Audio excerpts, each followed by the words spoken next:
یہ امام جعفر صادق رضی اللہ تعالی عنہ کا مناظرہ ہے، اور ہمیں شرف حاصل ہے، تحدیث نعمت کے طور پر کہہ رہا ہوں کہ شاید اس صدی میں پہلی بار یہاں ہی بیان ہو رہا ہوں، اور اس پر میں پیش کر کے قائم ہوں ان دلیلوں پر۔ آج میں آپ کے لیے حضرت سیدنا امام جعفر صادق رضی اللہ تعالی عنہ کا ایک عظیم مناظرہ لے کر کے حاضر ہوا ہوں۔ اس مناظرے کے دلائل کو دیکھ کر آپ کو اندازہ ہو جائے گا کہ یہ مناظرہ واقعی حضرت سیدنا امام جعفر صادق کا ہی ہے۔ اس مناظرے میں ایک شیعہ رافضی نے جب حضرت سیدنا صدیق اکبر پر چند اعتراضات کیے تو حضرت امام جعفر صادق نے ایسے جوابات دیے کہ آپ اسے سن کر حیران ہو جائیں گے۔ اور جو لوگ افضلیت سیدنا صدیق اکبر پر دلائل مانگتے ہیں، یہ مناظرہ ان کے لیے کافی و شافی ہے۔ اس لیے میری آپ سے گزارش یہ ہے کہ یہ مناظرہ آپ مکمل لازمی دیکھیں۔ آج کا موضوع بڑا ہی اہم موضوع ہے۔ حضرت امام جعفر صادق رضی اللہ تعالیٰ عنہ، آپ نے افضلیت سیدنا صدیق اکبر رضی اللہ تعالیٰ عنہ کے موضوع پر ایک رافضی سے مناظرہ کیا۔ اس کا موقف تھا کہ حضرت مولا علی رضی اللہ تعالیٰ عنہ سارے صحابہ میں سے افضل ہیں، یہ موقف تھا رافضی کا۔ تو اس کی دلیلوں کا جواب دیا حضرت امام جعفر صادق رضی اللہ تعالیٰ عنہ نے۔ یہ تاریخ میں مناظرہ جعفر صادق کے نام سے مشہور ہے، اور مناظرہ کے دلائل سے واقعی پتہ چلتا ہے کہ امام جعفر صادق کی دلیلیں ہیں۔ تو امام جعفر صادق کا مناظرہ جو ہے، اس کی بھی سند ہے، یعنی یہ نہیں کہ اچانک کہیں خلا سے ہم نے حاصل کر لیا، یعنی امام جعفر صادق کے مناظرہ کی بھی سند ہے جو اس کتاب میں لکھی ہوئی ہے کہ یہ مناظرہ کون پاس تھا، کس نے سنا، ان سے کس نے سنا، اور پھر آگے جب یہ کتابی شکل میں آیا تو پھر اس کے جو قلمی نسخے تھے ان کی ساری گواہیاں ہیں کہ وہ مخطوطے کہاں کہاں پڑے ہوئے ہیں، اور کس انداز میں ان کے مضامین ہیں۔ ہر ایک مخطوطے کے لحاظ سے علیحدہ علیحدہ اس کے دلائل اور شواہد جو ہیں وہ موجود ہیں، امام جعفر صادق کے دلائل کو محفوظ کرنے کے لحاظ سے۔ یعنی یہ اس لیے میں بیان کر رہا ہوں کہ اگر کسی کو بھی اس سلسلہ کے اندر مزید تحقیق کی ضرورت ہوگی کہ جو کہا ہے اس کی سند کیا ہے، تو سند اس کی ہمارے پاس موجود ہے، اور جو مخطوطات ہیں ان کے عکس بھی، مثلا یہ جو ترکی میں اس کا مخطوطہ ہے اس کا پہلا صفحہ یہ ہے، اور ایک مخطوطے کا یہ ہے، ایک مخطوطے کا یہ ہے، یعنی یہ قلمی نسخے جب تک لکھے جاتے تھے، یہ مختلف مخطوطات۔ ایک شخص آیا حضرت امام جعفر صادق رضی اللہ تعالیٰ عنہ کے پاس، اس نے کہا السلام علیکم ورحمۃ اللہ وبرکاتہ، فرد علیہ السلام، تو امام جعفر صادق رضی اللہ تعالیٰ عنہ نے السلام کا جواب دیا۔ فقال الرجل یا ابن رسول اللہ صلی اللہ علیہ وسلم من خیر الناس بعد رسول اللہ صلی اللہ علیہ وسلم۔ یعنی یہ مناظرہ یوں نہیں تھا کہ جیسے کوئی ڈیٹ کا اعلان کیا گیا ہو اور پھر مناظرہ آیا ہو، شروع ہوا ہو۔ سائل کی شکل میں وہ بندہ آیا اور اس نے کہا اے ابن رسول، یعنی رسول پاک صلی اللہ علیہ وسلم کے بیٹے، آپ یہ بتائیں من خیر الناس بعد رسول اللہ صلی اللہ علیہ وسلم، رسول پاک صلی اللہ علیہ وسلم کے بعد ساری انسانیت میں، یعنی نبیوں کے بعد آپ کی امت میں اور ساری امتوں میں نبوت کے بعد کون سب سے افضل ہے، یہ سوال تھا۔ فقال جعفر الصادق ابو بکر الصدیق رضی اللہ تعالیٰ عنہ، تو امام جعفر صادق رضی اللہ تعالیٰ عنہ نے حضرت صدیق اکبر رضی اللہ تعالیٰ عنہ کا نام لیا، جو کہ امت کا اجماعی عقیدہ ہے۔ قال وما الحجۃ فی ذلک، اس نے کہا اس کی دلیل کیا ہے؟ یعنی ویسے تو یعنی اتنی بڑی شخصیت کا کہنا خود ہی ایک دلیل ہے۔ آج ہم کسی کو بتانے کے لیے مسئلہ یہ دلیل دیں کہ امام جعفر صادق رضی اللہ تعالیٰ عنہ کا یہ عقیدہ ہے کہ حضرت صدیق اکبر رضی اللہ تعالیٰ عنہ رسول پاک صلی اللہ علیہ وسلم کے بعد سب سے افضل ہیں، وہ خود ایک دلیل ہے۔ لیکن ان سے جب پوچھا گیا کہ دلیل کیا ہے، قال قولہ عز وجل الا تنصروہ فقد نصرہ اللہ، سورہ توبہ کی آیت نمبر 40 آپ نے پڑھی کہ اللہ فرماتا ہے اگر تم رسول پاک صلی اللہ علیہ وسلم کی مدد نہیں کرو گے تو اللہ ان کی مدد کرے گا۔ اذ اخرجہ الذین کفروا، جب کافروں کی شرارتوں سے انہیں باہر تشریف لے جانا ہوا ان ہجرت کے لیے، ثانی اثنین اذ ہما فی الغار اذ یقول لصاحبہ لا تحزن ان اللہ معنا فانزل اللہ سکینتہ علیہ وایدہ بجنود لم تروہا۔ یہ پوری آیت پڑھی حضرت امام جعفر صادق رضی اللہ تعالی عنہ نے، اور پھر اس سے دلیل پیش کی۔ آیت سے دلیل کیسے پیش کی؟ کہا یکون افضل من اثنین اللہ ثالثہما، وہ تین جن میں سے تیسرا اللہ تھا، تو باقی دو میں سے رسول اکرم صلی اللہ علیہ وسلم افضل ہیں، اور رسول پاک صلی اللہ علیہ وسلم کے بعد صدیق اکبر سب سے افضل ہیں۔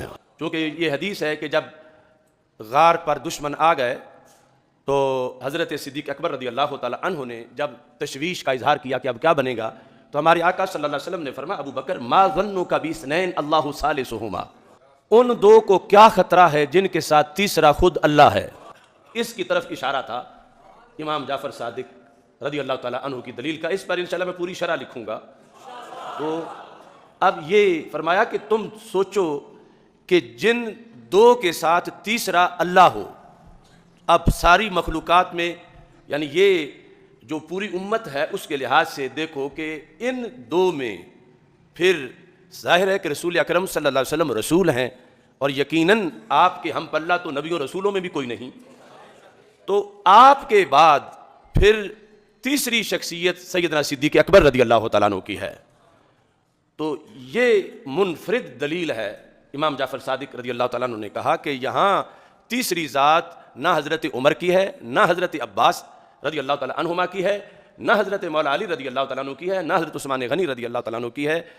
تو جن تین ذاتوں میں پہلی ذات اللہ کی ہو، دوسری رسول اکرم صلی اللہ علیہ وسلم کی ہو، تیسری صدیق اکبر کی ہو، تو پھر اب مزید دلیل کی کیا ضرورت رہی کہ صدیق اکبر کس کس سے افضل ہے؟ جب آپ نے یہ دلیل دی، فرمایا هل يكون احد افضل من ابی بکر الا النبی، فرمایا ان دو میں سے جن کے ساتھ تیسرا اللہ ہے، ان میں سے صدیق اکبر سے افضل اب صرف نبی ہیں صلی اللہ علیہ وسلم۔ هل يكون افضل من ابی بکر الا النبی صلی اللہ علیہ وسلم، تو ان دو میں سے صرف رسول پاک صلی اللہ علیہ وسلم ہی حضرت صدیق اکبر رضی اللہ تعالی عنہ سے افضل ہیں، باقی ساری امت جو ہے وہ بعد میں ہے۔ فقال له الرافدی، رافدی نے اپنی دلیل پیش کی، یعنی وہ پورا اپنے موقف کی تیاری رکھتا تھا۔ فإن علی ابن ابی طالب علیہ السلام بات علی فراش رسول اللہ صلی اللہ علیہ وسلم غیر جزع ولا فزع، اس نے کہا کہ نہیں، حضرت مولا علی رضی اللہ تعالی عنہ آپ جو ہیں آپ سب سے افضل ہیں۔ کیوں؟ کہا کہ رسول پاک صلی اللہ علیہ وسلم کے بستر پر سونا ہجرت والی رات یہ بہت بڑا کام تھا، کیونکہ کفار نے حملہ کرنا تھا اور اس بستر پہ حملہ ہونا تھا، اور اس گھر کے اندر حضرت مولا علی رضی اللہ تعالی عنہ بغیر جزا فضا کے، یعنی بغیر کسی گھبراہٹ کے، بڑے اطمینان کے ساتھ، بڑے سکون کے ساتھ، کہ جنہیں کوئی خطرہ محسوس نہیں ہو رہا تھا، حالانکہ سارے مشرکین نے حملہ کرنا تھا۔ تو یہ دلیل ہے کہ حضرت مولا علی رضی اللہ تعالی عنہ سب سے افضل ہے۔ فقال له جعفر وكذلك ابو بکر كان مع النبی صلی اللہ علیہ وسلم غیر جزع ولا فزع، ادھر سرکار کی چارپائی تھی، ادھر خود سرکار تھے، تو رسول پاک صلی اللہ علیہ وسلم کے ساتھ جو بغیر کسی گھبراہٹ کے، بڑے سکون کے ساتھ، بڑے اطمینان کے ساتھ جو رسول پاک صلی اللہ علیہ وسلم کے ساتھ رہے وہ صدیق اکبر رضی اللہ تعالیٰ عنہ۔ تو لہٰذا ان کا مقام بڑا ہے کہ جو رسول پاک صلی اللہ علیہ وسلم کے ساتھ ہیں، کہ گھر سے جب پتہ چلے گا کہ سرکار ادھر نہیں ہیں تو پھر سرکار کے لیے ہی تو وہ سب کچھ ڈھونڈنے والے ڈھونڈ رہے ہوں گے، تو سرکار کے ساتھ صدیق اکبر رضی اللہ تعالیٰ عنہ تھے، اور تم کہتے ہو مولا علی جزا فضا کے بغیر تھے، تو صدیق اکبر بھی جزا فضا کے بغیر تھے۔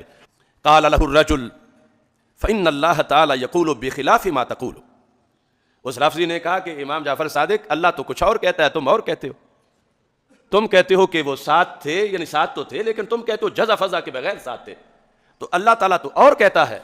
قال له جعفر وما قال، اللہ کیا کہتا ہے؟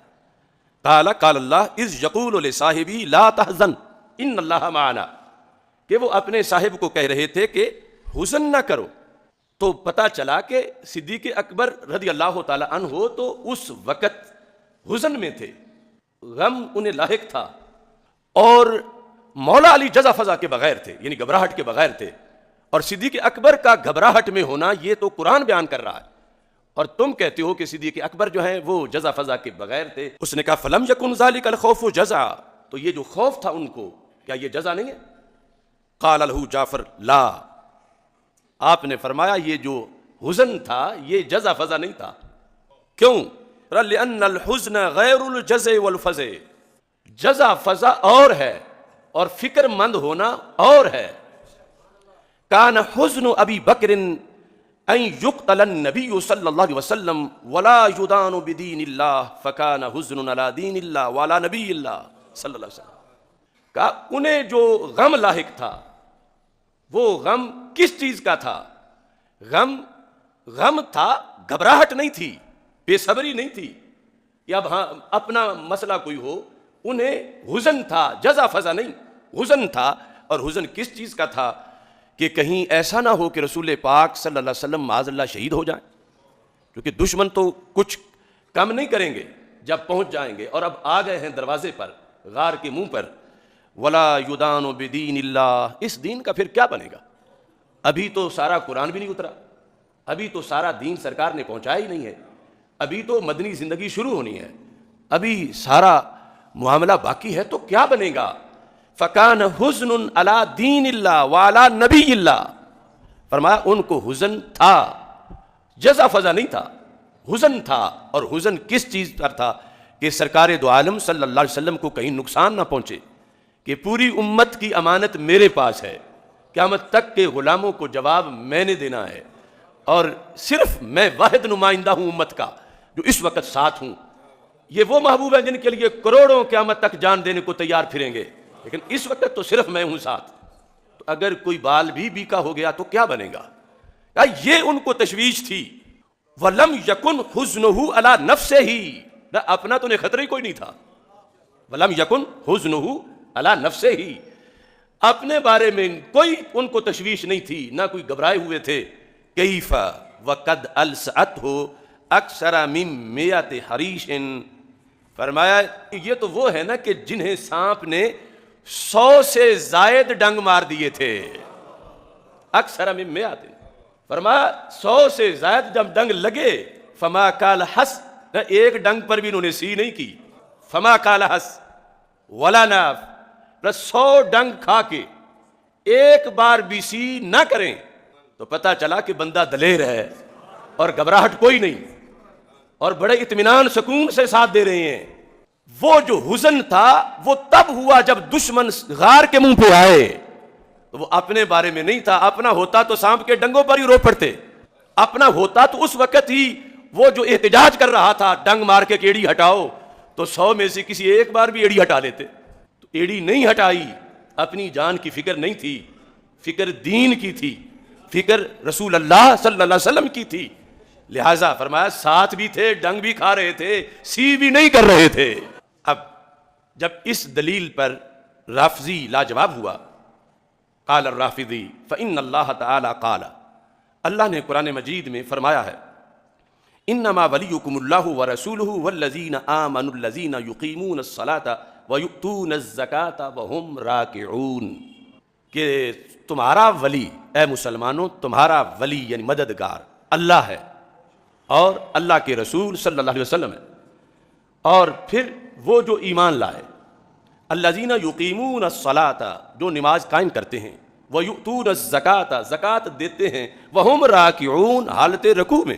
قال نازل فی علی بن ابی طالب، کہ یہ آیت حضرت مولا علی رضی اللہ تعالیٰ عنہ کی شان میں اتری، حین تصدق بخاتمہ وہو راکع، جب وہ رکوع کر رہے تھے تو سائل آ گیا، اس نے سوال کیا تو انہوں نے حالت نماز میں ہی انگوٹھی اتار کے پھینک دی، حین تصدق بخاتمہ وہو راکع، فقال النبی صلی اللہ علیہ وسلم الحمد للہ الذی جعلها فی وفی اہل بیتی، تو رسول پاک صلی اللہ علیہ وسلم نے یہ ارشاد فرمایا کہ ساری تعریفیں اس اللہ کی ہیں کہ جس نے اتنی بڑی صفت میرے اور میرے اہل بیت کو عطا فرمائی ہے۔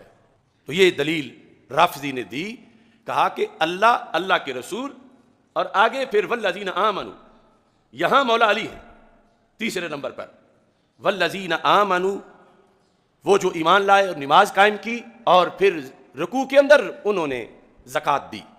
اب اس کی ایک تفصیل علیحدہ ہے کہ والذین آمنوا جمع کا صیغہ ہے اور صرف ایک ذات کے بارے میں نہیں، اور اس پر بھی ائمہ نے کہا کہ جب امام جعفر صادق نے سے کسی نے پوچھا تو انہوں نے کہا کہ یہ جن میں کامل صفتیں ہیں ایمان والوں کی ان کے بارے میں ہے، تو کسی نے کہا کہ مولا علی کے بارے میں نہیں ہے، تو انہوں نے کہا تو مولا علی بھی تو کامل صفت والے مومنوں میں ہی شمار ہوتے ہیں۔ یہ 5-6 ائمہ تفسیر نے سند سے ان سے روایت کیا، لیکن یہاں آپ نے اختصار کے ساتھ آپ نے فرمایا یہ ٹھیک ہے جو تم دلیل دے رہے ہو، لیکن فقال له جعفر الآیۃ التی قبلها فی السورۃ اعظم منها، اس صورت میں جو اس سے پہلی آیت ہے وہ اس سے بڑی ہے، یعنی اس میں جس کی شان بتائی گئی ہے وہ شان بڑی بتائی گئی ہے۔ ویسے تو آیات آپس میں برابر ہیں، یعنی اس میں جو فضیلت ہے وہ بڑی فضیلت ہے، اور وہ فضیلت حضرت صدیق اکبر رضی اللہ تعالیٰ عنہ کی ہے۔ کون سی آیت؟ یا ایھا الذین آمنوا من یرتد منکم عن دینہ فسوف یأتی اللہ بقوم یحبہم ویحبونہ، فرمایا وکان الارتداد بعد رسول اللہ صلی اللہ علیہ وسلم، اس میں کہا گیا کہ مرتدو، تم مرتد ہو جاؤ گے تو اللہ وہ قوم لائے گا تمہارے مقابلے میں، یحبہم کہ رب ان سے پیار کرتا ہے، ویحبونہ وہ رب سے پیار کرتے ہیں، وہ محب خدا بھی ہیں محبوب خدا بھی ہیں نص قرآنی کے لحاظ سے۔ کہتے ہیں وکان الارتداد بعد رسول اللہ صلی اللہ علیہ وسلم، تو یہ بات سرکار کی حیات میں تو تھی نہیں، کیونکہ جو مرتد ہوئے سرکار کے بعد مرتد ہوئے، سرکار کا جب وصال ہو گیا تو مرتد ہوئے۔ ارتدت العرب بعد رسول اللہ صلی اللہ علیہ وسلم واجتمعت الکفار بنہاوند، یہ جو ایران عراق کا بارڈر ہے یہاں وہ شہر ہے نہاوند، یہاں کافر اکٹھے ہوئے۔ وقالوا الرجل الذی كانوا ينتصرون به قد مات، ان مسلمانوں کا جو سہارا ذات تھی وہ تو فوت ہو گئے، یعنی یہ کافروں کا بھی عقیدہ تھا ینتصرون به، کہ جن کی وجہ سے انہیں فتح ملتی تھی وہ نہیں رہے اب دنیا پر، وہ تھے دلیل فتح کی، رسول اکرم نور مجسم شفیع معظم صلی اللہ علیہ وسلم، کہ وہ تو نہیں رہے دنیا میں، اور ارتداد کے حضرت عمر رضی اللہ تعالیٰ عنہ کہہ رہے تھے امیر المومنین کچھ نرمی کرو، ابھی صرف ان سے نماز ہی قبول کر لو، زکوٰۃ نہیں دیتے تو نہ دیں، کچھ وقت اس طرح گزارا کرو۔ تو حضرت ابو بکر صدیق رضی اللہ تعالیٰ عنہ نے کیا کہا؟ امام جعفر صادق آگے آیت کس کے بارے میں ہے اور کیوں ہے؟ کہتے ہیں انہوں نے کہا لو منعونی اقالا مما كانوا يؤدونه الى رسول اللہ صلی اللہ علیہ وسلم لقاتلتهم علیہ، زکوٰۃ پوری دینا اور زکوٰۃ پوری نہ دینا ان کا، یہ تو بڑی دور کی بات ہے کہ میں ان کو چھوڑ دوں، اگر زکوٰۃ کے جانور کی رسی بھی جو پہلے دیتے تھے، جانور دے کے رسی بھی نہیں دیں گے تو میں پھر بھی ان کے خلاف جہاد کروں گا۔ اور پھر یہ اگلے جملے صرف اس مناظرہ میں ہی نظر آئے جو امام جعفر صادق نے دلیل میں کہا کہ کیا کہا؟ لقاتلتهم علیہ، میں ان کے خلاف مرتدین کے خلاف لڑوں گا۔ ادھر ان کی میٹنگ ہو رہی تھی کہ نبی نہیں رہے اب یہ لڑ نہیں سکتے، یہ کہتے ہیں لقاتلتهم، میں لڑوں گا مرتدین کے خلاف۔ وَلَوْ اجْتَمَعَ عَلَيَّ عَدَدُ الْحَجَرِ وَالْمَدَرِ وَالشَّوْكِ وَالشَّجَرِ وَالْجِنِّ وَالْإِنسِ، فرمایا اگر مرتدین اتنے ہوں کہ جتنی تعداد کائنات میں پتھروں کی ہے، اگر مرتدین اتنے ہوں یعنی ان کے ساتھ مزید کفر مل کے جتنی تعداد کائنات میں ڈھیلوں کی ہے، الحجر والمدر، والشوک والشجر، جتنی تعداد کانٹوں کی اور درختوں کی ہے، والجن والانس، جتنی تعداد جنوں انسانوں کی ہے، اگر یہ سب مل کے مرتدین کے ساتھ اکٹھے ہو کے مقابلے کے لیے نکلیں لقاتلتہم وحدی، ابو بکر اکیلا ان کے خلاف لڑے گا، لقاتلتہم وحدی، یعنی اس میں یہ تاثر دیا کہ تم میں یہ کوئی نہ سمجھے کہ تم نہ چلے تو میں پالیسی نرم کروں گا۔ فرمایا یا عمر ما لکا جبار فی الجاہلیہ و خوار فی الاسلام، عمر کیسی ڈرپوکوں والی باتیں کر رہے ہو، جاہلیت میں تو تم بڑے دلیر ہوتے تھے، اب تم ڈرپوکوں والی باتیں کر رہے ہو۔ قد تم الدین، دین پورا ہوا، ون قتل وحی، وحی بند ہوئی، اینقص وانا حی، فرمایا صدیق میں جب تک جان ہے یہ دین میں کمی نہیں آنے دے گا۔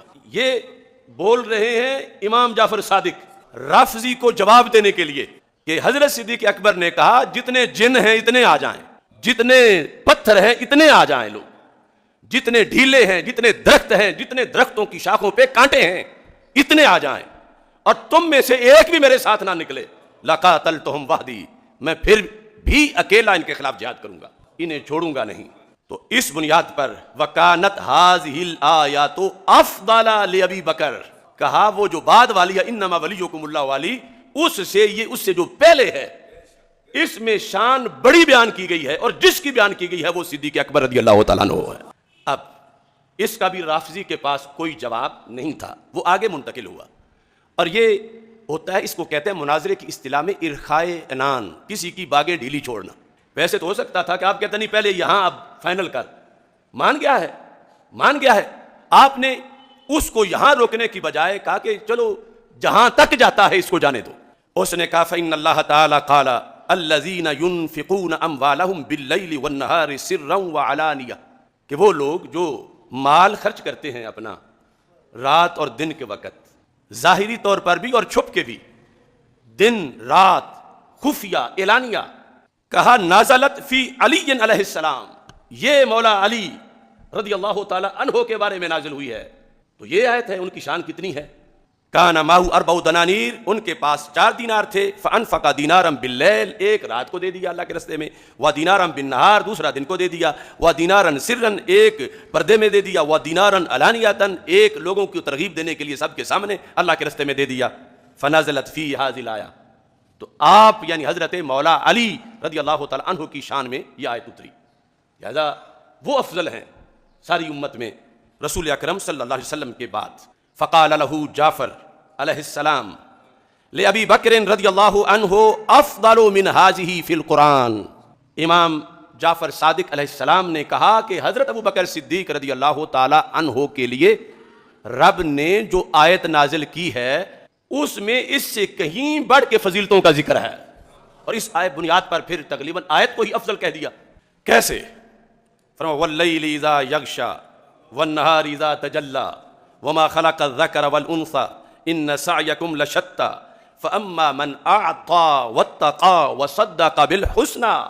کہا سب سے پہلے تو رب نے بات قسم اٹھا کے شروع کی، وہاں قسم نہیں یہاں قسم ہے، اگرچہ اللہ کا کلام تو اللہ کا کلام ہے، لیکن بات تو یہ ہے کہ یہ مضمون بیان کرنا کتنا ضروری سمجھا کہ قسم اٹھائی رب ذوالجلال نے۔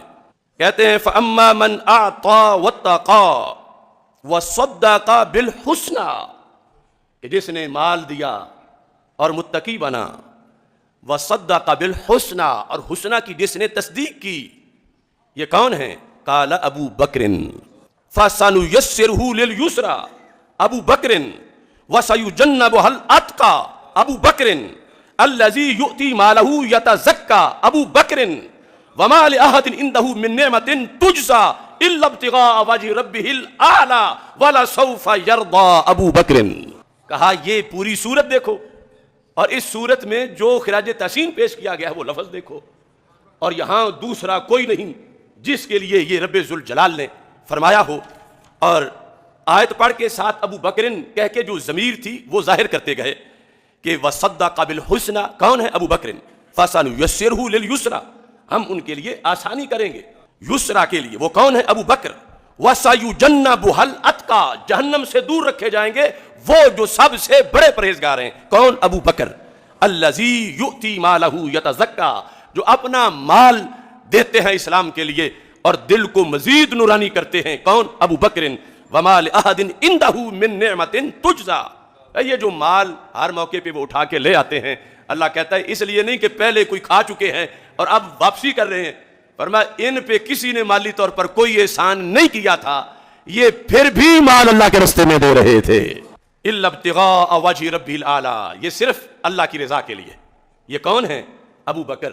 ولسوف يرضى، فرمایا یہ راضی ہو جائیں گے۔ اب اس کی وضاحت، ولسوف يرضى ابو بکر، کیونکہ پچھلے جمعے اس آیت کی وضاحت میں گفتگو ہوئی، اب یہ مناظرے کی دلیل کے طور پر جو انہوں نے وضاحت کی، کہتے ہیں انفق مالہ علی رسول اللہ صلی اللہ علیہ وسلم، کہ حضرت صدیق اکبر رضی اللہ تعالیٰ عنہ نے اپنا مال رسول پاک صلی اللہ علیہ وسلم کے قدموں پہ نچھاور کیا۔ کتنا تھا؟ 40,000، 40,000۔ آگے یہ ذکر نہیں یہاں پر کہ درم یا دینار، حتی تجلل بالعباء، اتنا دیا اللہ کے رستے میں، اتنا دیا یہاں تک کہ پھر پہننے کو کپڑا بھی نہیں تھا، بوری پہن لی. تجلل بالعباء فہبط جبریل علیہ السلام، ایسی صورتحال میں جبریل علیہ السلام اترے. فقال اللہ العلی الاعلی یقرئک السلام، محبوب اللہ تجھے سلام کہہ رہا ہے. وَيَقُولُ اقرأ علی ابی بکر منی السلام، رب فرما رہا ہے میرے محبوب ابو بکر کو بھی میرا سلام کہہ دو. یہ امام جعفر صادق آیت کی وضاحت کر رہے ہیں. وَقُلْ لَهُ أَرَاضٍ أَنْتَ أَنِّي فِي فَقْرِكَ هَذَا، سب کچھ دین کو دے کر بوری پہن کے اس حالت میں بتاؤ راضی ہو اس فقر میں؟ یار وہ تو دلوں کے بھید جانتا ہے، لیکن جبریل کو بھیج کے سرکار کے ذریعے سے پوچھ رہا ہے. وَلَسَوْفَ يَرْضَىٰ کی تفسیر تب سمجھ آئے گی. کیا اس میں ایک تو یہ ہوتا ہے بندہ جذباتی ہو کہ ایک بار دے بیٹھتا ہے، 2 بار، یہ ہر بار دیتے ہیں، اور اب اتنا دے چکے کہ بوری پہنی ہوئی ہے، تو کیا دل میں خیال تو نہیں آتا کہ کیوں سارا دے دیا؟ یہ سب کچھ دے کے اس حالت میں کیا تمہارے دل میں خوشی ہے؟ یہ پوچھا رب ذوالجلال نے جو دلوں کے بھید جانتا ہے. اراضٍ انت ام ساخط، راضی ہو یا ناراض ہو؟ فقال اسخط علی ربی عز وجل، وہ ابو بکر اور ناراض رب سے ہو؟ یہ کیسے ہو سکتا ہے؟ اسخط علی ربی عز وجل، کہ یہ کیسا مجھ سے سوال ہے، میں کیسے ناراض ہو سکتا ہوں؟ انا عن ربی راض، میں رب سے راضی ہوں. انا عن ربی راض، میں اپنے رب سے راضی ہوں. انا عن ربی راض، میں اپنے رب سے راضی ہوں. امام جعفر صادق کہتے ہیں 3 بار انہوں نے یہ نعرہ لگایا سوال کے جواب میں راضی ہوں رب سے، میں اپنے رب سے راضی ہوں. فرمایا اس پر اللہ نے یہ آیتیں اتاری تھیں. وَوَعَدَهُ اللَّهُ أَن يُرْضِيَهُ، اللہ نے وعدہ کیا جنت میں بھی ہم تجھے راضی کریں گے. کہا وہ بھی شان ہے لیکن جو بڑے ہیں ان کی بڑی شان ہے. یہ امام جعفر صادق رضی اللہ تعالی عنہ رافضی کو دلیل دے رہے ہیں. اب پھر اس پر وہ نہیں بولا، اگلی دلیل قال الرافضی فإن اللہ تعالی یقول اجعلتم سقایۃ الحاج وامارۃ المسجد الحرام کمن آمن باللہ والیوم الآخر. آیات سے دلیل دے رہا کہ اللہ تعالیٰ فرماتا ہے، یہ ہم کئی بار یہ پڑھتے ہیں ان لوگوں کا شک دور کرنے کے لیے جو کہتے ہیں کہ وہ جو وہاں ہیں اللہ کو پیارے ہیں تو پھر ہی وہاں ہیں، وہ جو مسلط ہیں ادھر یہودی ادھر آل سعود ادھر آل یہود، تو پیارے ہیں تو پھر ہی تو حرم ان کے پاس ہے، اللہ کو پیارے ہیں تو پھر ہی تو مدینہ منورہ مسجد نبوی ان کے پاس ہے. اس پس منظر میں دلیل مشرکین مکہ نے دی تھی تو رب نے یہ آیت نازل کی تھی. اب تو انشاءاللہ ویسے ہی خلافت عثمانیہ آنے والی ہے، اور 2023 وہ جو یہود کی گود میں بیٹھ کے کعبے کی پاسبانی کا کنسپٹ تھا اور سرزمین حجاز کے اڈے یہود کو دے کر، امریکہ کو دے کر جو یاریاں نبھانے کا دور تھا گزر رہا ہے. فلسطینی روزانہ جنازے اٹھائیں اور یہ انہی کے لیے دوستیاں رکھیں، ادھر کشمیر میں مودی خون بہائے اور وہ اس کو میڈل پہنائیں. سب سے بڑا بے وجہ تو نہیں چمن کی تباہیاں، کچھ باغ باہیں برق و شرر سے ملے ہوئے.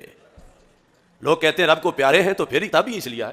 تو ہم نے کہا کیا وہ یہود بھی پیارے ہیں جو قبلہ اول ان کو دیا ہوا ہے؟ تو یہ قبضہ پیار کی دلیل نہیں ہے. تو اس وقت کہا تھا ابو جال کے ٹولے نے کہ دیکھو یہ کہتے ہیں ہم اللہ والے ہیں، اللہ کا حکم مانتے ہیں، ہم اللہ کے بڑے پیارے ہیں. تو انہوں نے کہا اللہ کا گھر تو ہمارے پاس ہے، ہم حاجیوں کو پانی پلاتے ہیں. جو بھی جاہلیت کا ان کا اپنا پہلے کنسپٹ تھا حج کا. مسجد حرام کی کوئی اینٹ لگانے والی ہو تو ہم لگاتے ہیں، متولی ہم ہیں. تو انہوں نے کہا ہم اللہ والے ہیں یا یہ دور بیٹھے ہوئے مدینہ منورہ میں وہ اللہ والے ہیں؟ وہ اپنا یعنی قرب کعبہ اپنے برحق ہونے کی دلیل بنا رہے تھے مشرکین مکہ، جیسے آج کچھ لوگ دلیل بناتے ہیں. اللہ نے یہ آیت نازل کی جو امام جعفر صادق کے مقابلے میں رافضی اپنے موقف کے لیے پیش کر رہا تھا. آیت پہلے ذہن میں رکھو کہ رب نے کہا تم اینٹیں لگا کے، تم پانی پلا کے وہ کچھ حاصل نہیں کر سکتے جو کلمہ پڑھ کے حاصل کیا جاتا ہے. مسئلہ ابی طالب کو سمجھنے کے لیے بھی یہ آیت مرشد اور رہنما ہے. نیکی کا میٹر چلتا ہی تب ہے جب ایمان ہو، اور ایمان کے بغیر نیکی قرار نہیں پاتی.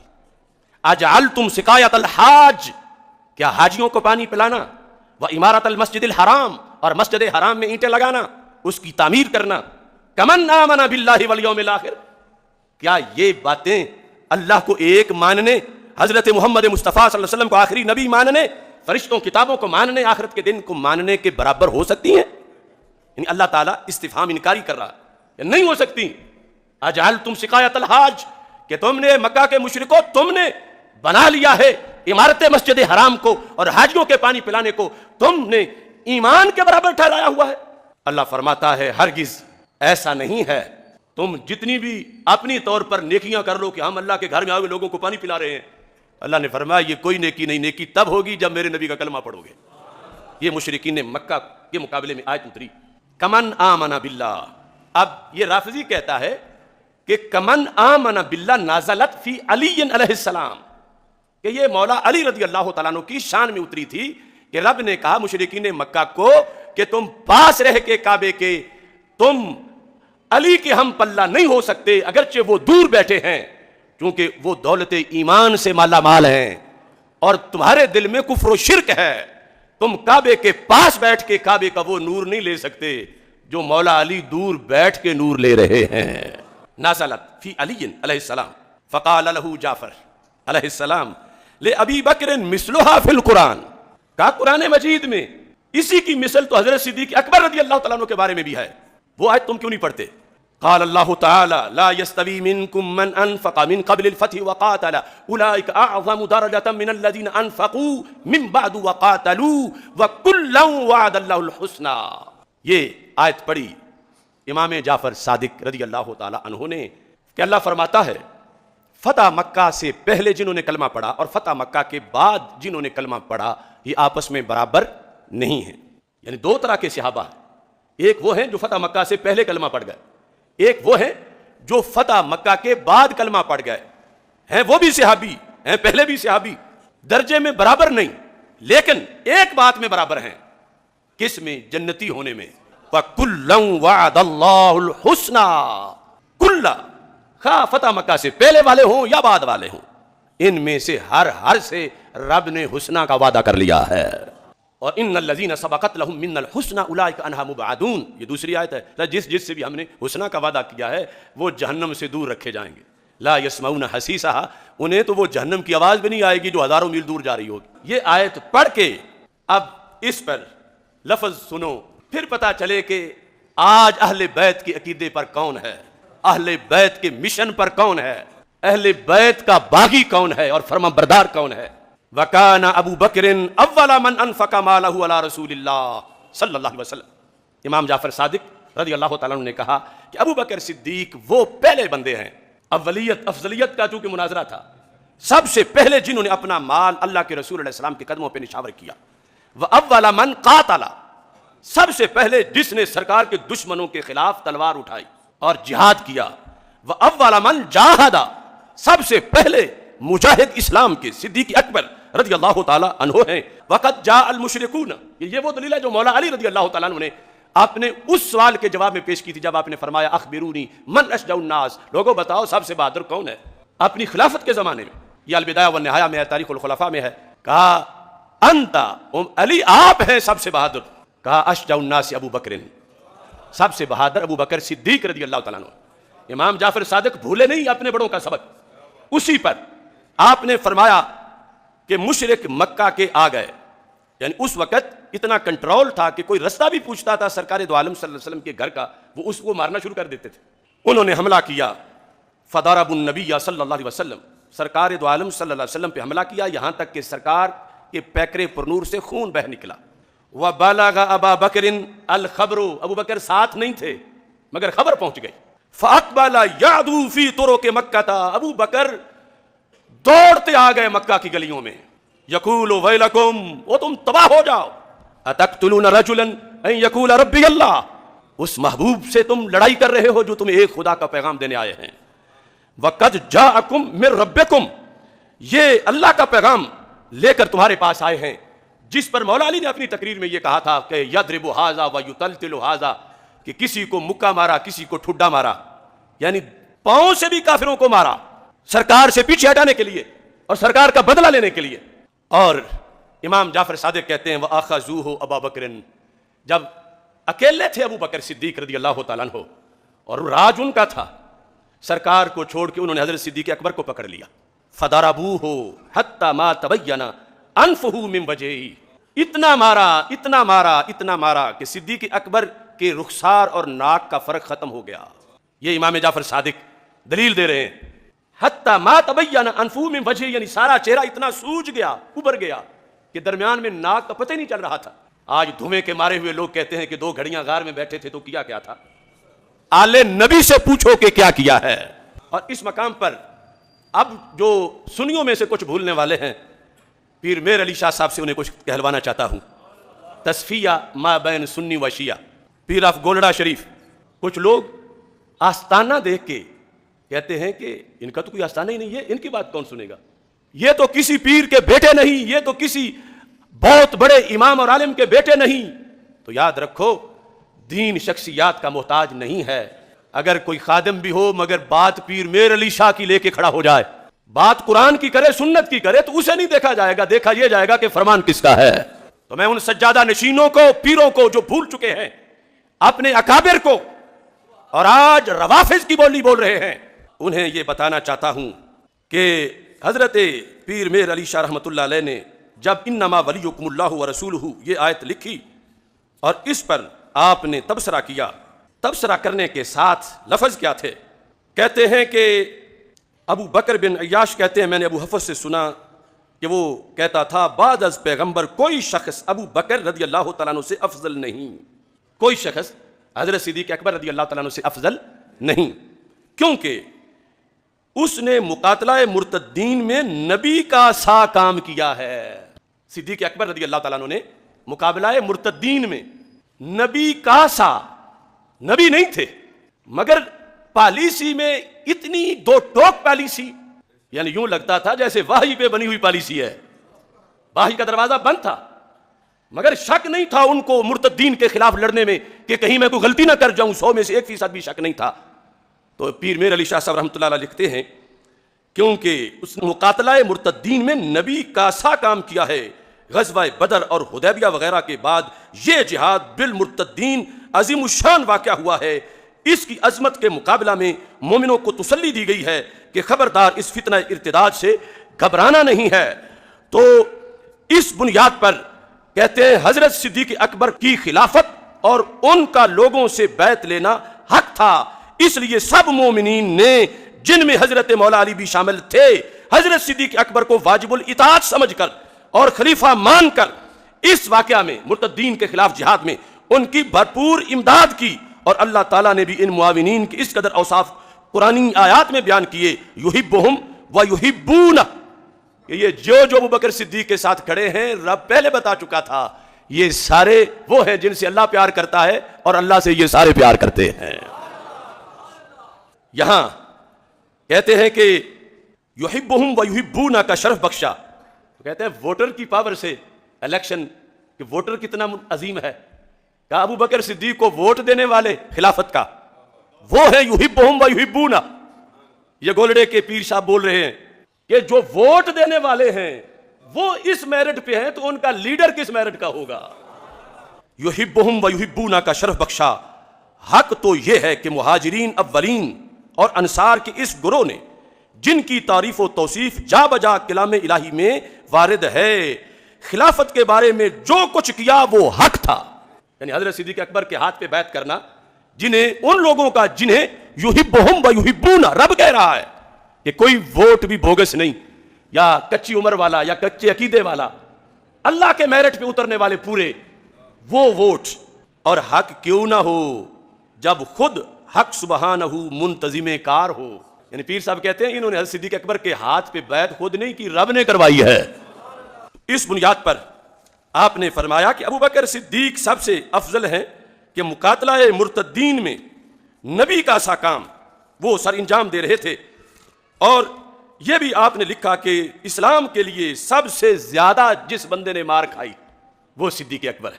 یعنی جیسے امام جعفر صادق یہاں ذکر کر رہے ہیں، حضرت پیر میر علی صاحب انہوں نے بھی اس بات کو واضح طور پر اپنے لفظوں میں لکھ کر اس موقف کی ترجمانی کی کہ جو حضرت امام جعفر صادق پیش کر رہے ہیں.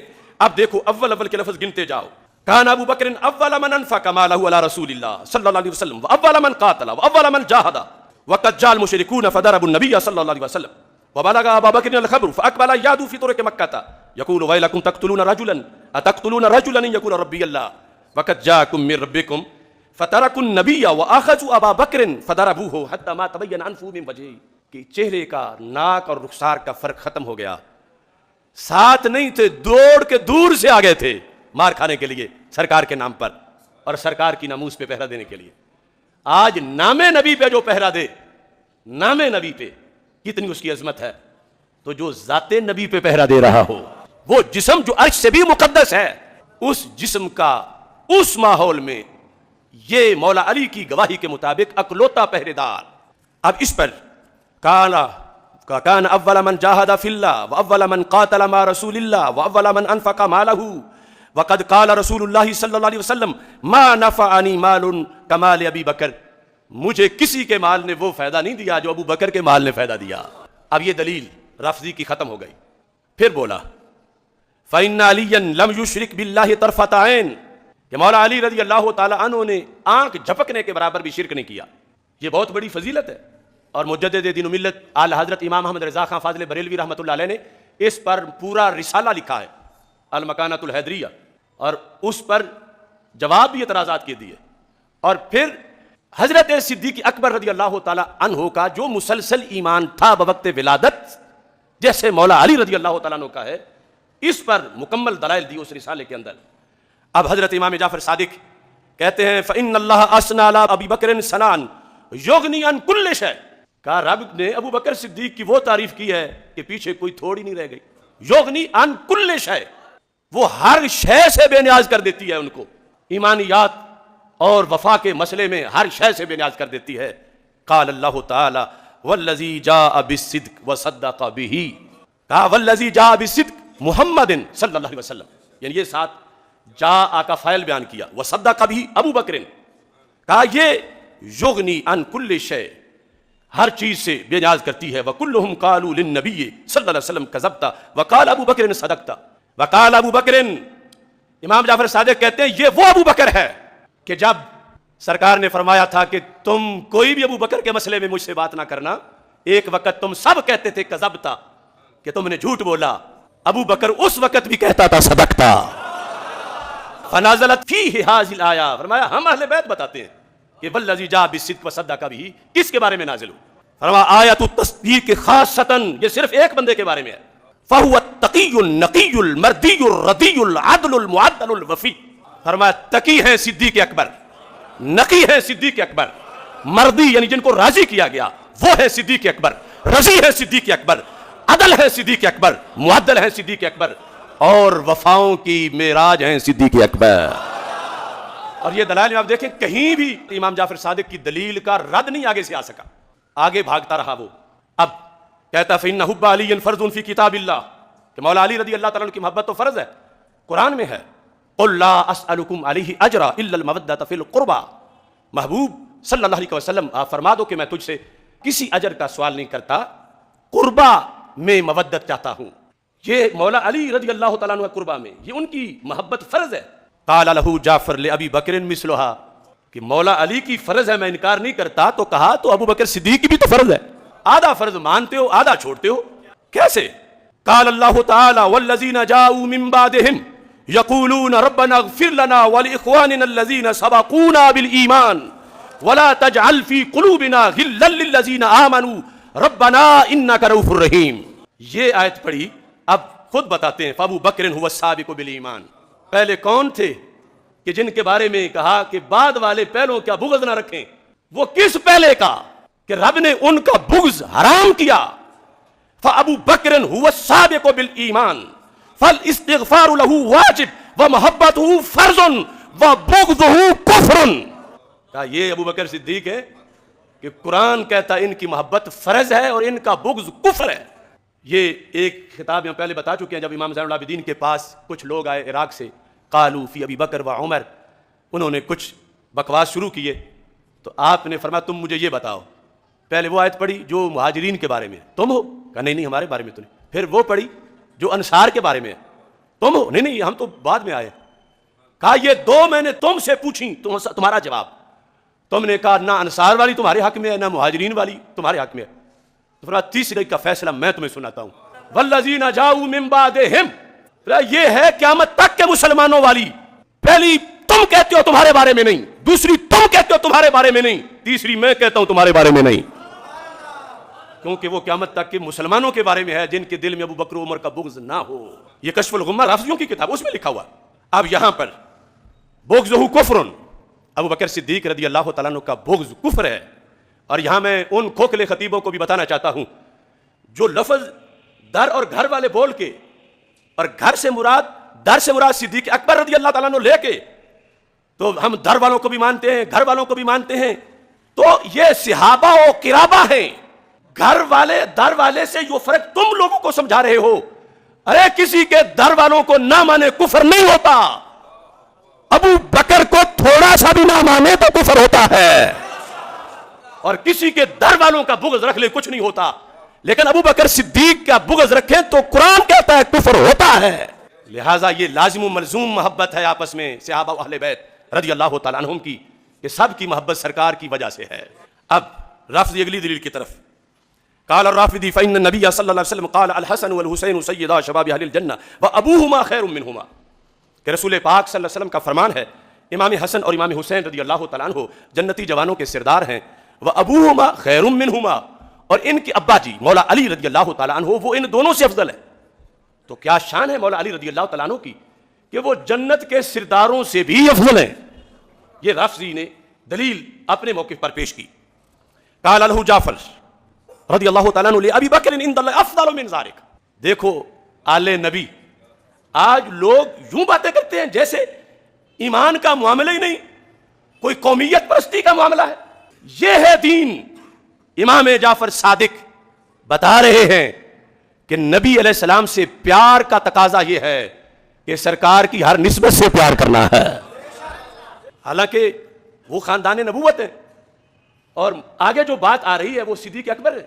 رافضی کہتا ہے، یہ کیا کہتے ہیں، کہنے لگے سنو، حدثنی ابی عن جدی عن علی بن ابی طالب رضی اللہ تعالی عنہ، کہا مجھے میرے ابا جی نے بتایا، میرے ابا جی نے میرے دادا جی سے سنا، اور میرے دادا جی نے خود مولا علی سے سنا، کنت عند النبی صلی اللہ علیہ وسلم، کہ میں سرکار دو عالم صلی اللہ علیہ وسلم کے پاس بیٹھا تھا، ولیس عنہ غیری، اور کوئی بھی نہیں تھا سرکار کے پاس میرے سوا، اذ طلع ابو بکر و عمر، اچانک دونوں شخصیتیں آ گئیں، حضرت ابو بکر صدیق اور حضرت عمر فاروق رضی اللہ تعالیٰ عنہما۔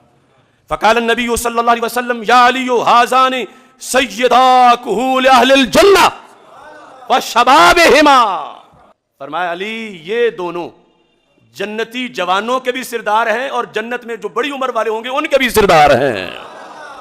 اب آگے بات کرو، فیما مضى من سالف الدہر فی الاولین وما بقی فی غابرہ من الاخرین الا النبیین والمرسلین، فرمایا یہ سوائے نبیوں رسولوں کے سب کے سردار ہیں۔ لا تخبرہما یا علی ما دام حیین، علی جب تک یہ دونوں زندہ رہیں کسی کو نہ بتانا۔ کہتے ہیں فما اخبرت بی احدا حتی ماتا، دونوں کا وصال ہو گیا تو پھر میں اپنے گھر والوں کو بتا رہا ہوں۔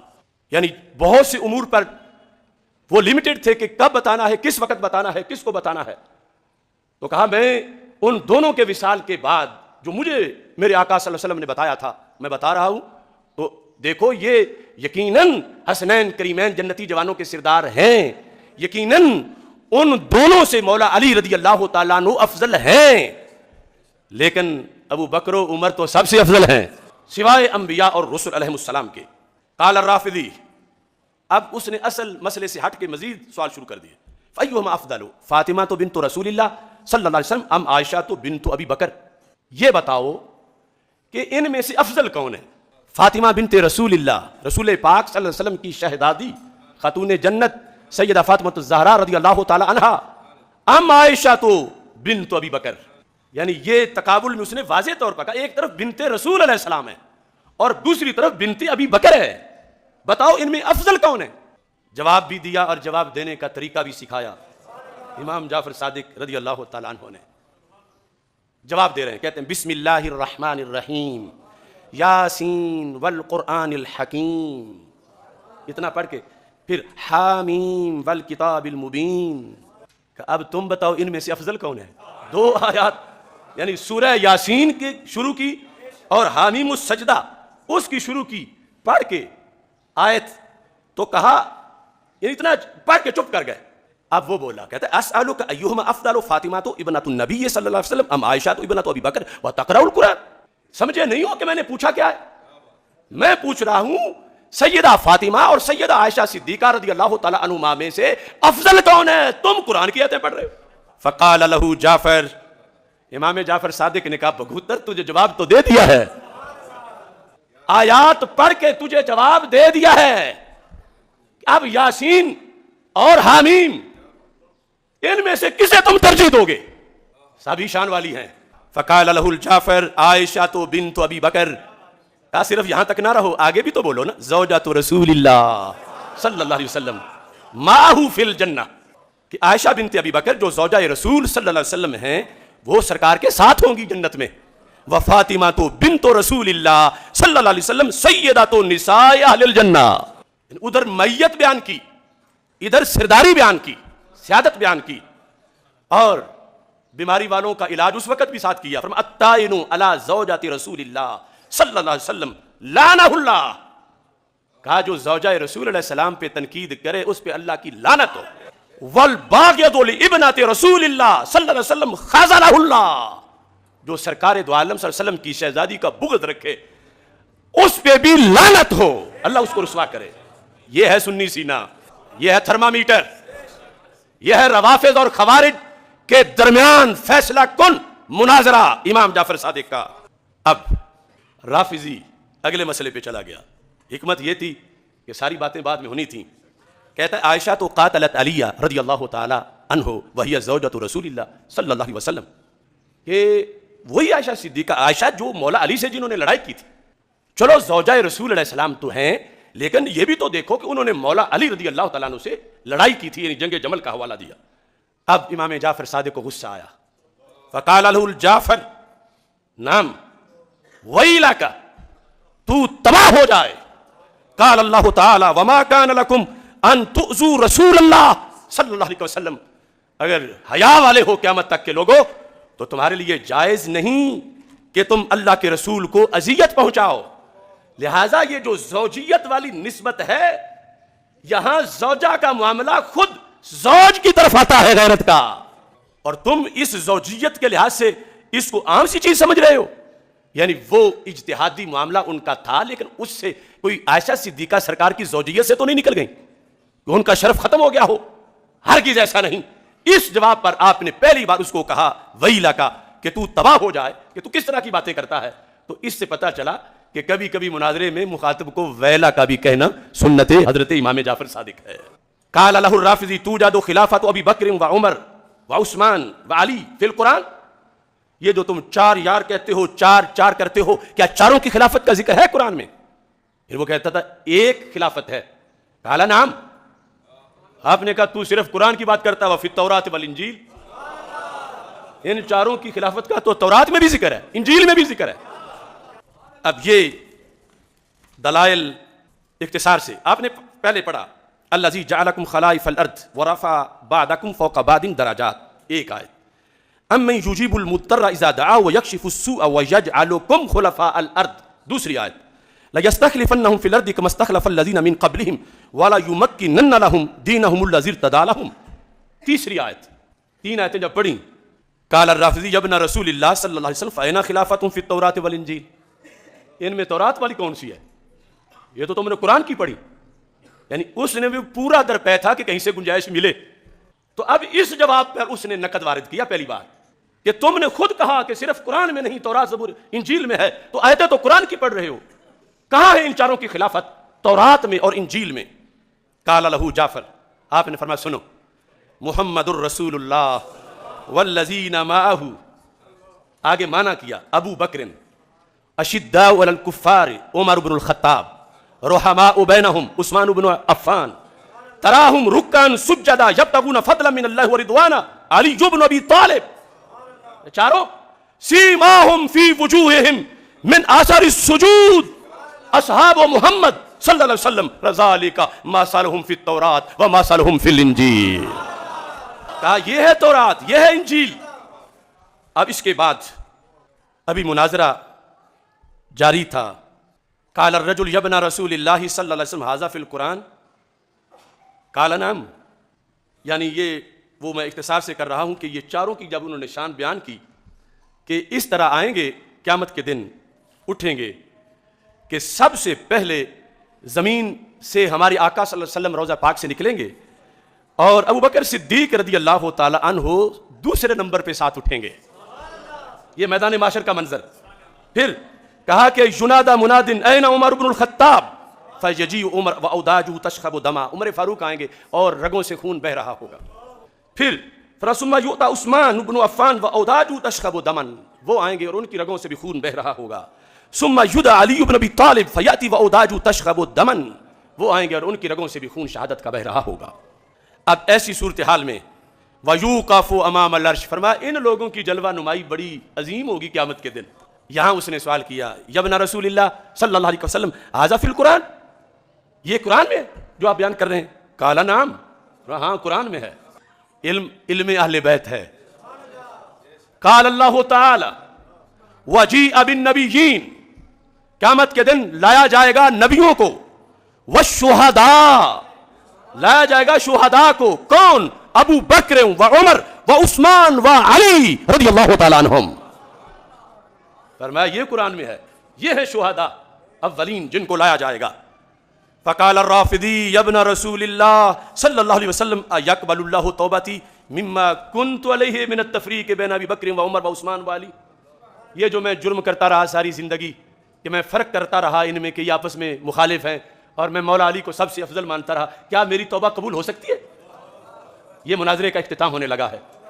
قال نعم باب التوبۃ مفتوح, کہا توبہ کا دروازہ تو کھلا ہے, توبہ کا دروازہ کھلا ہے. بڑا قسمت والا تھا کہ تو جعفر صادق کے متھے لگ گیا. انک لو مت وانت مخالف مت علی غیر فطرۃ الاسلام وکانت حسناتک مثل اعمال الکفار ھباء منثورا. اگر توبہ کیے تم مر جاتا تو کافروں کے ساتھ ہوتا جہنم میں, اور تجھے کسی نیکی کا ثواب نہ ملتا جیسے کافروں کو نیکیوں کا ثواب نہیں ملتا. لہذا توبہ کا دروازہ مفتوح ہے اور تم توبہ کر لو. یہ امام جعفر صادق رضی اللہ تعالی عنہ کا مناظرہ ہے اور ہمیں شرف حاصل ہے, تحدیث نعمت کے طور پر کہہ رہا ہوں, کہ شاید اس صدی میں پہلی بار یہاں ہی بیان ہو رہا ہو, اور اس پر میں پیش کر کے قائم ہوں ان دلیلوں پر. آخر میں صرف یہ کہنا چاہوں گا کہ امید ہے آپ سب کو حضرت سیدنا امام جعفر صادق رضی اللہ تعالی عنہ کے دلائل سمجھ میں آئے ہوں گے. آپ کے دلائل اتنے وزنی تھے کہ عام شخص بھی اسے سن کر سمجھ سکتا ہے کہ یہ مناظرہ کس لیول کا تھا. اس مناظرے سے آپ کو آل رسول, اولاد علی اور آل نبی کے علم کا اندازہ بھی ہو گیا ہوگا کہ حضرت سیدنا امام جعفر صادق کے پاس کتنا علم تھا. اور یہ مناظرہ ان رافضیوں کے لیے ایک نہایت سوچنے کا مقام پیدا کرتا ہے کہ جو افضلیت مولا علی کے نعرے تو لگاتے ہیں لیکن انہیں مولا علی کی اولاد کا اپنا عقیدہ معلوم نہیں ہے. میری آپ سے گزارش یہ ہے کہ اگر آپ کو ہماری یہ ویڈیو پسند آئی ہے تو ہمارے چینل کو سبسکرائب کر لیں.